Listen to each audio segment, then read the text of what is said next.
Bien, el enunciado del problema nos dice, me dan un polinomio, lo llaman p de x, es un polinomio de grado 3 y no conocemos el término independiente.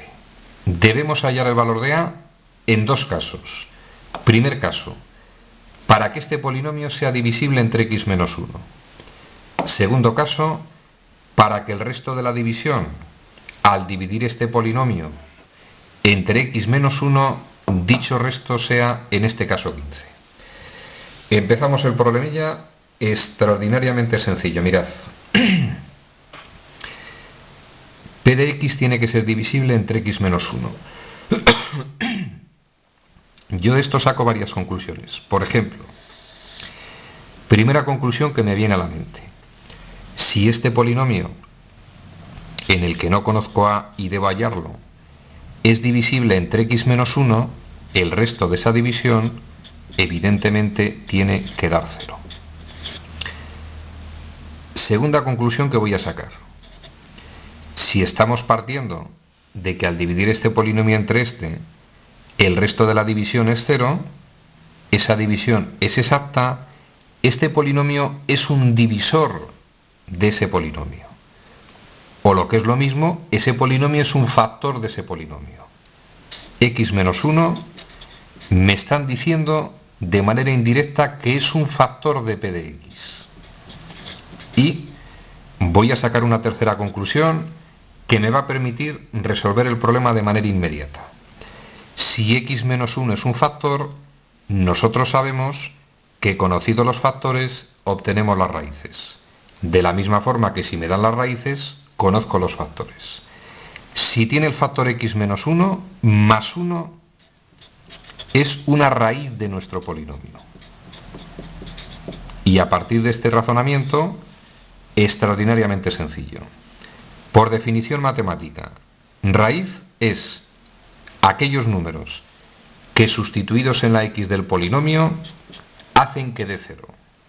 Sustituyo la x por más 1, menos 1 elevado al cubo, más 3 por 1 cuadrado, más 6 por 1, más a tiene que ser igual a 0. Otra forma de llegar a lo mismo por otro razonamiento. Me dicen que este polinomio es divisible entre este. La primera conclusión es que el resto de la división es 0. Y como conocemos el teorema del resto, vamos a recordar. Para dividir un polinomio, en este caso entre x menos 1, el teorema del resto me dice, sustituye la x del polinomio por ese numerito, que va a ser la raíz, cambiado de signo, y el resultado obtenido es el resto, que tiene que ser 0. Sustituyo la x por más 1 y me tiene que dar 0. Llegamos al mismo punto por dos razonamientos distintos. Opero la expresión menos que no está elevado, menos 1 a la 3 que es 1, 1 a la 1 es 1 por 3, 3, preferencia a la potencia, más 6 por 1, 6 y más a igual a 0. Despejamos el valor de a, menos 1 más 3, 2, más 6, 8, más 8 que pasa restando, a toma el valor menos 8. Si sustituyo la a de ese polinomio por menos 8, tened la seguridad de que ese polinomio es divisible entre x menos 1. Pasamos al siguiente. Me dicen, el resto de la división de este polinomio p entre x menos 1 es 15.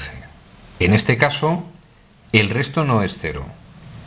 X menos 1 no sería un factor, porque la división no es exacta. Pero me dicen que el resto es 15. Aplicamos el teorema del resto, que dice, si sustituyo la x de este polinomio por ese número cambiado de signo, el resultado obtenido es el resto de la división. Menos, sustituyo por 1, 1 elevado al cubo, no es necesario el paréntesis, pero lo voy a expresar. Más 3 por 1 cuadrado, más 6 por 1 y más a tiene que ser igual a 15. Aplicación del teorema del resto. Opero la expresión menos que no está elevado. 1 a la 3, 1. 1 a la 2, 1 por 3, 3. 6 por 1, 6, más a igual a 15. despejo la A en la expresión, menos 1 más 3, 2, más 6, 8, más 8 que pasa restando, 15 menos 8 toma el valor 7. Si sustituís la A de ese polinomio por en este caso por 7 y dividís ese polinomio entre x menos 1, tened la seguridad que el resto de la división toma el valor 15, ejercicio resuelto.